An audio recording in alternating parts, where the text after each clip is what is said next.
Hello, welcome back again, guys. I'm super excited about this one. This is another incredible video, and this one is 10 things that shocked me about living in Israel. Okay, I am so curious about this one. I don't know what life in Israel is like. I just look at them as a holy people, okay, as a people that are great. All right, I have no idea what living in Israel is like, and I am so excited about this one. I can't wait to check it out. Okay, if you're excited as well, let's dive in. But before then, don't forget to give this video a thumbs up. Yeah, share, subscribe, because I'm trying to reach 10,000 subs. So please do well to add that to it, and I'll see. And without delay, let's dive in. Let me know Now, your I've been thoughts on here this video for in the about, comments. say, a year and 7 months, and there's some things that I noticed, primarily growing up in America, that I think may Okay, this is shock exactly people. The American. first one, ordering something, eating, and then paying. Now, this might seem silly, but in America, this usually only happens at restaurants where you come in, you sit down, the person serves you, you eat, and then the bill comes a little bit later. But here, this is everywhere: coffee shops, bakeries. I don't know if I'm reading too much into it in the sense of maybe it's people trust each other a little bit more here. It's a smaller country, smaller community, but I would say in America, you make sure you get the food and then you pay right away, because we don't trust nobody in America. We got trust issues. So if you're coming here, just keep that in mind. So number two on my list of things that shocked me as a person that mainly grew up in Okay, America. I'm kind of trying to understand. Does it mean that you ordered and you don't pay it immediately? Because over here you can try that too. But then what?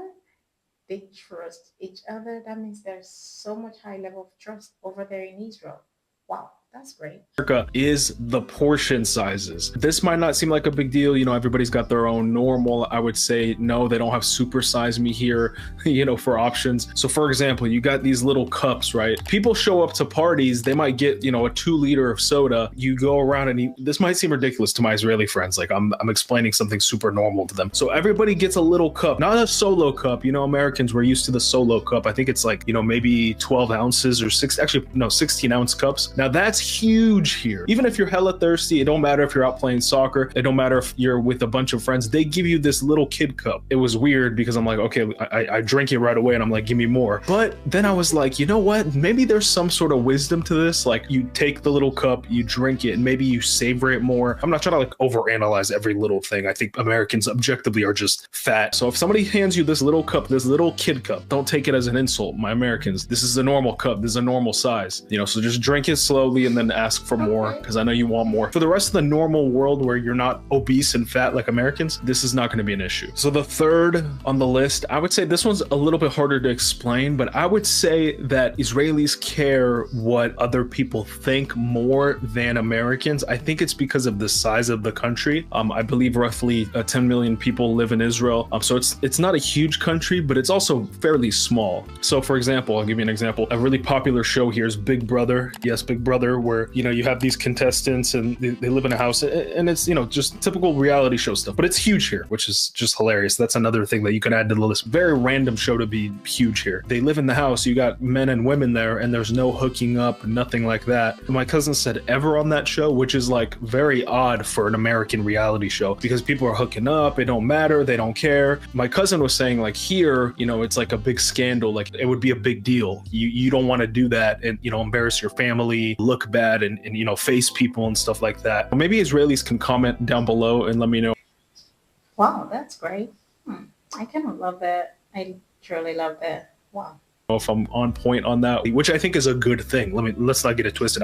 This is no judgment. I actually think we need Yeah. more of that in America, because America's huge. So people just, they do whatever. They go on these crazy podcasts. They just say they don't care. So the fourth thing that surprised me, and this might be a shock to a lot of people that group Israelis, even God forbid Jewish people, which is very stupid, into one box and think they all think the same. Israelis are extremely divided. Like many democracies, you got the right, you got the left, you got the far right, you got the far left, you got everything in between. Then you got the Arab political parties, and not even necessarily split as far as politics. You got this higher Arab political party in Israel. What? How does that work? Gosh, how does it work? Like, Israel has an Arab political party. Okay, I guess I'll need a more further explanation about this or more research about that. But please let me know about it in the comments, okay? What? hierarchy also involved in it, which is like, when did you make Aliyah? What wave of immigration were you in? Are you a Mizrahi? Are you a Ashkenaz? Are you an Ethiopian? There's all of these different type of ways to divide yourself, even within Israel, even though it's so small, because of the war and people lose people. I think it creates a little bit of that division of how you view the world. It's funny, you got Americans saying, Israel thinks this, Israel's doing that, and they assume that Netanyahu and the upper brash and the government are all on board with what the Shin Bet and the Mossad want to do, and all on board with what the population wants. And on every single level, there is opinions, there's differences. You got to remember, a lot of the Jewish people, they came here from different areas of the world. They were Jewish communities that were all brought together. So they have different outlooks, different ways of viewing the world. And you may be very, very surprised with the things that come out of Israelis' mouths. So the fifth topic, I would say, is the Shabbat, the Sabbath. And one of the things that I observed, and it's a specific part of the Sabbath that's very fascinating to me. So generally speaking, how strictly you keep the Sabbath here is a reflection of how religious you are. For the Sabbath, I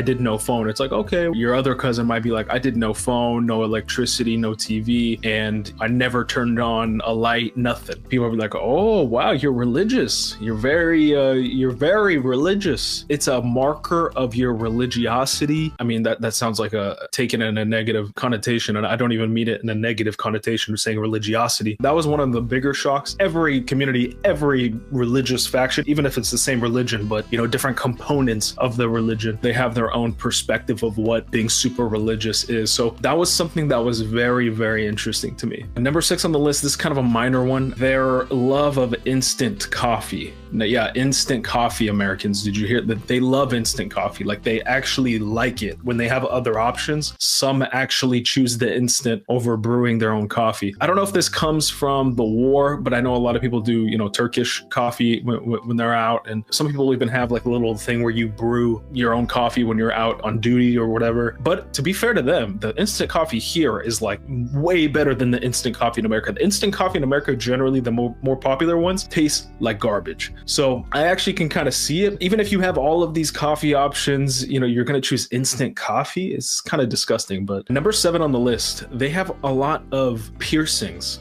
Now, they don't all have piercings, but I would say I've seen on average more people have piercings than I would on average in America. And they got this ear piercing like right here. It goes right here. I think it's disgusting. I don't like it. It's not attractive to me. This is a cultural thing. I don't know if any Americans would consider getting this part of their ear piercing.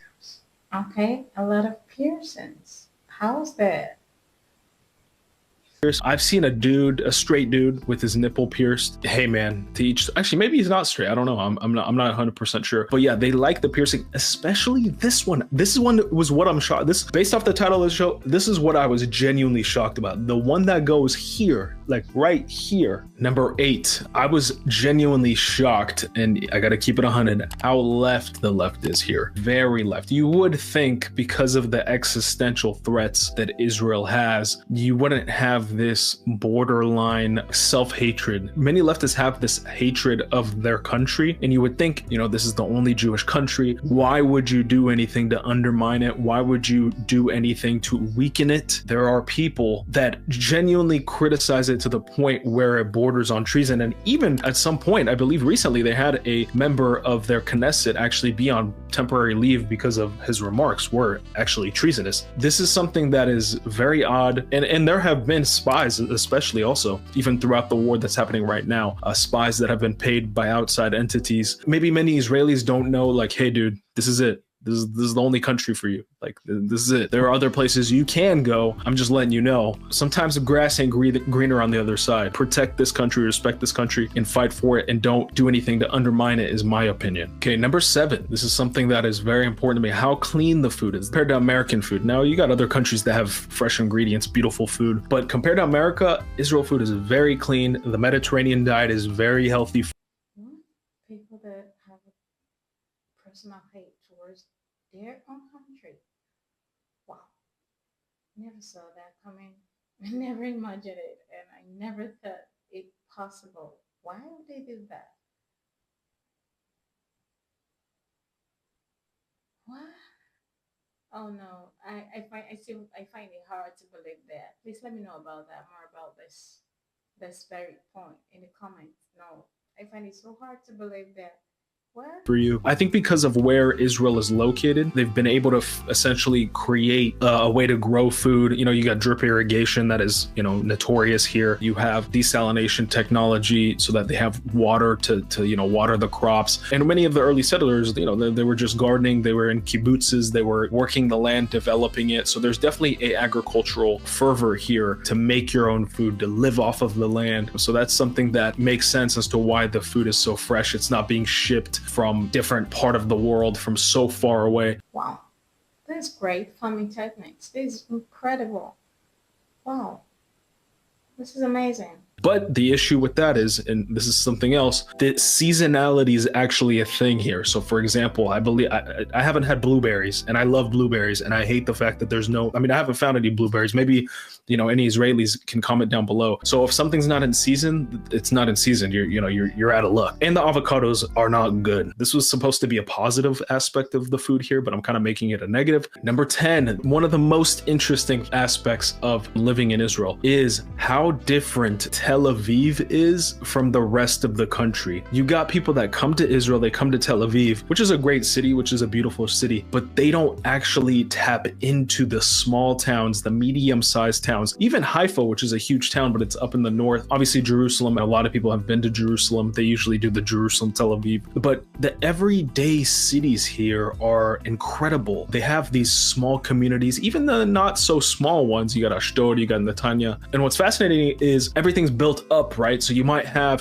this town that might seem small. It might have, 30, 40,000 people. Tel Aviv, I would say, is more of the Americanized version of Israel. It is more of the westernized version of Israel, combined with the Middle East, combined with obviously being in Israel, creates a really cool culture. But please, when you come out here, try to find a town you're not too familiar with, maybe you don't know, and check it out. Obviously do a little bit of due diligence. You don't want to be going into like some crazy area. The people in the main parts of the country, the everyday people, right? Beautiful people, just living their lives, trying to work, trying to, develop their family, great family restaurants. And this is one of the things I like to do when I travel anywhere. I not only go to the main cities, I like to go to the smaller towns. Sometimes the smaller towns, less tourists. What is not normal to me is now starting to become normal because I've been here almost 2 years. So I wanted to make sure I did this before I got numb to a lot of the things. And I bet when I go to America now, things are going to seem way different. So thanks for making it this far. I'm out. Peace. Wow, guys, that was incredible. Like, yeah, it feels so refreshing just getting to hear him say all these things about Israel. Like, I never had any idea what life in Israel is like, but after listening to him, I think I've learned a lot. Yeah, I've really learned a lot. It's amazing. Mm. What really stood out for me is their food processing system, their food production system. It's so huge. And then he said they don't import much food from different countries like other countries do. Wow, that's great. That means they must have invested so much in agriculture that they don't have to invest to import food from anywhere. And then another part of it was that um okay, what he said, their foods are seasonal. So once they're out of season for a particular food, then it's out and you don't get a chance till the next season comes. Wow. So what if there are other countries that have those foodstuffs in season, then they don't import? So which means they're self sufficient about what they produce and how far it takes them. That is great. It's really amazing, guys. I love that. Please let me know your thoughts on this video in the comments, and I'll see you again in the next one. I remain your girl, Lauren. Bye.